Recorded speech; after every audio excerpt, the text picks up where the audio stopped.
Thank you very much, Don.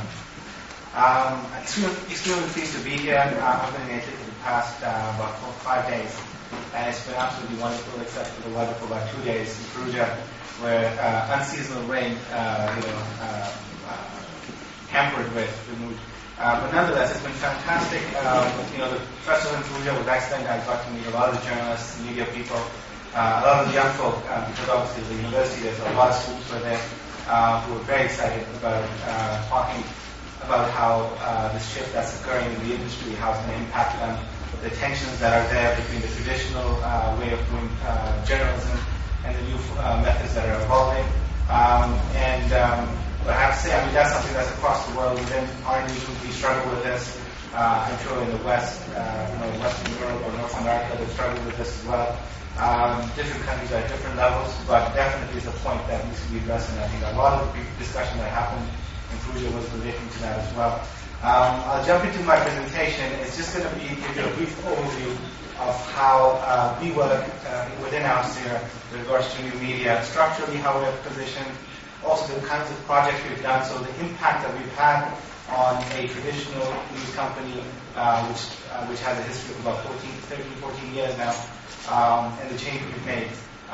For me, the more interesting part is obviously the discussion we're going to have afterwards, where I'll get to hear your thoughts and the rest of the panel as well, because I know what you've done. So I want to get your feedback on what you think and how it can be done differently, potentially, or better or worse, and we'll go from there. Anyways, here's a little quote that I'd like to start my presentation with. If you're not living on the edge, you're taking up too much space. For those, just to sort of expand on that a little bit, what it means essentially is that we need to try to do things. We need to try. If we're not going to try, we're not going to achieve. And we're going to fail. We're going to fail a number of times. But that's okay, because in the current situation that we're in, regardless of the financial crisis of last year, in the field of new media, on the internet, on the mobile, it's fairly cheap to fail. You can try something, it won't work, okay, fine, you learn something, and you try again. So it's the idea behind the new business models that are evolving is that you fail, but you fail fast. And then you come up again with a new idea, you change it a bit based on what you've learned, and then eventually you'll succeed, and you'll succeed big. What we're talking about is this change.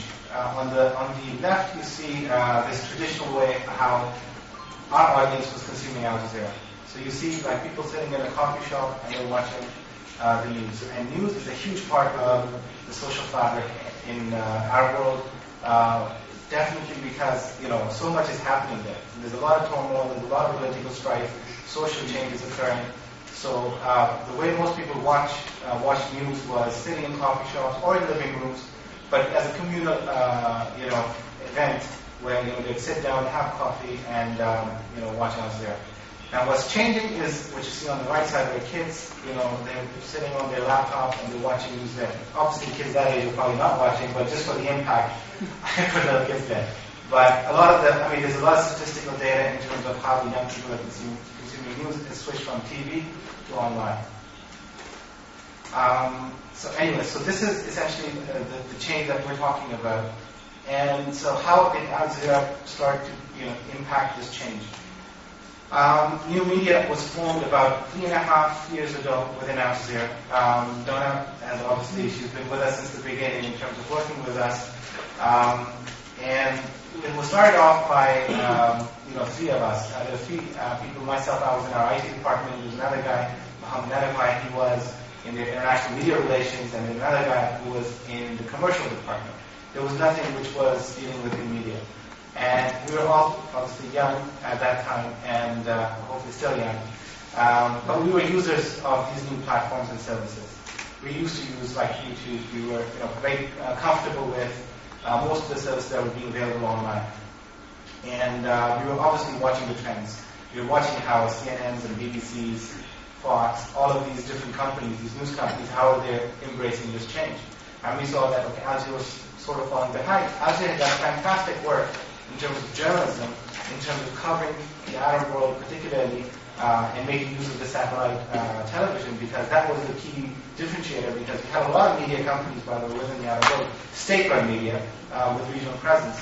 But, they coupled giving voice of the voiceless, true journalism with satellite distribution. And that was the winning formula.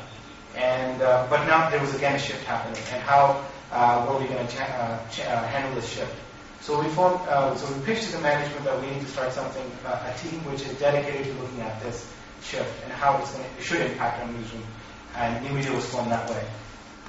Just to give you an understanding of how we're positioned within the company, we're not actually in any particular channel. We already had multiple channels. At that time, the English channel had launched, but we already had a training department. We had an Arabic channel. We had sports channels already. We were about to go into the Australian channel and the English channel. So we weren't positioned into a newsroom. So we weren't working out of the newsroom, which has a lot of operational requirements. Day to day, they have to put out stories. In terms of looking at new changes and shifts and trends, most of the people there are just worried about the screen and what's going to be on the screen today and the next day. So we were positioned in the middle, and we're touching all of these different entities from the middle. So we work with all of them. So we bring what worked on the English channel might work in the Arabic channel as well, and we'll try that. And similarly, what's worked in the Arabic channel, we'll try it on the English as well, and the sports and so on.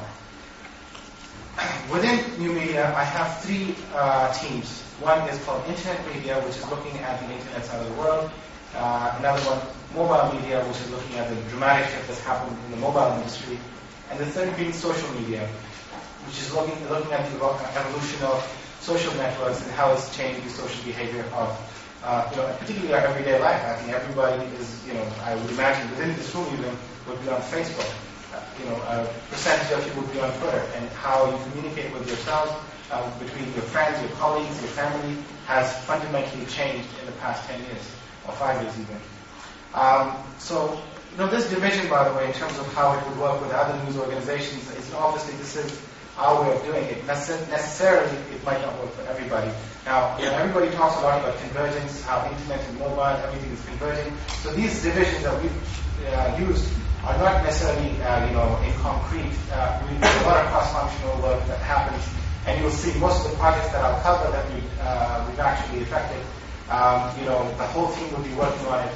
And the total strength of our team, by the way, is about 8 people now. 3.5 years on, we're just at 8 people. So most of the work we do, in fact, is in collaboration with the news departments and so on. So still the team is fairly small. And as Don mentioned, we're all fairly young. I think the average age of the team would be about 27, 28. I'm being the second oldest in the team. What we look towards inspiration. Lawrence Lessig, I believe he was here as well. I think in the media grew some time back. For inspiration, I'll just quote a couple of things that Larry Lessig, who is the creative founder of Creative Commons, he said to us. This is in 2007. Where he did a keynote speech at the Jazeera forum, where we normally have journalists come and speak about the issues relating to our profession. But that year, we actually had Larry Lessig come, and he opened our forum, and he challenged us. And I'll just read to you a few quotes from what he said in that speech. It was one of the most inspiring speeches that I personally have heard. And this, by the way, in terms of context, this is just before, this is just around the time when the English channel had launched, actually. And there was a lot of issue with getting distribution within the United States, which is a very large market, and the political issues relating to it. So he said the ultimate test of our founding ideals, and he's referring to the U.S. As he's a U.S. citizen. Respect for freedom of speech is whether your perspective be allowed in my country. So this is what he's talking about for the United States. And to win that battle, you need to be better at embracing our ideals than we are. Which I think means that every single bit of your content should be available, offered freely in a certain form. So we took that to heart, and we made this as a fundamental part of our strategy in terms of being accessible. Particularly in the business that we're in the business of news, where information makes change, makes political change, makes social change. And responsible journalism particularly, there's an extreme need for that in our societies at this moment. So now, putting that in a vault is definitely not the way to go. I mean, we're spending millions of dollars in infrastructure to produce this news, having people all around the world covering different events. And now, if after all of that effort, it cannot be accessed by, people sitting in Italy, for that matter, because someone, let's say a young person in Italy is used to reading their news online, and they can't watch Al Jazeera there. I mean, it sort of defeats the purpose of all that effort, and it doesn't go in line with the spirit of what we're trying to do. So we've taken that to heart, and we try to effect that within all of our projects that we do. And also, there's a lot of discussion these days, and we might discuss in the panel in terms of paywalls that are going to probably evolve. Like, as you know, Rupert Murdoch, he made statements recently where he said he's going to start charging people for news, and he's going to have Google start indexing their news content so they don't take advertising revenue based on the effort they've done. For news particularly, this is something that we believe is not something that can work. And we would like to actually do the opposite of that and make that available. And we've released a number of, let's say, on mobile, and I'll go into detail afterwards, the mobile applications, so making it available on the iPhones, the Androids, and the Blackberries. And we've tried our best to keep that as open as it can be. Most of our applications are free, so people can watch live streams on their iPhones. They can watch, most of our content goes on YouTube, for that matter, and we have somebody from YouTube as well. So, and we leverage that, platform, which is fantastic for free distribution, and it's worked out really well for us.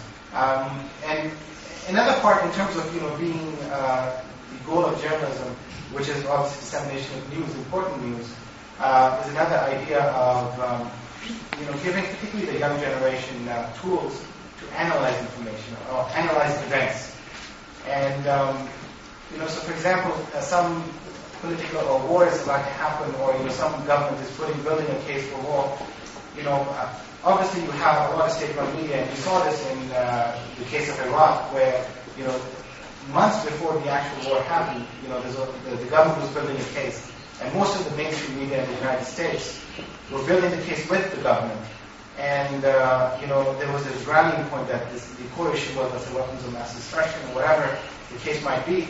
And the young people particularly, they're consuming this news, and they didn't necessarily have the tools to analyze and decipher, propaganda from the real fact or real motivations behind any of this. So, part of what we try to do is give people the tools to analyze the information. Okay, don't really believe what we say, but here's how we came up with this, or this is how we arrived at this angle, and maybe you can do that too. So, and that can never happen if you're going to start charging people for content. If you put it behind paywalls, first young people particularly will not come to you and forget giving them tools to actually analyze what you're saying.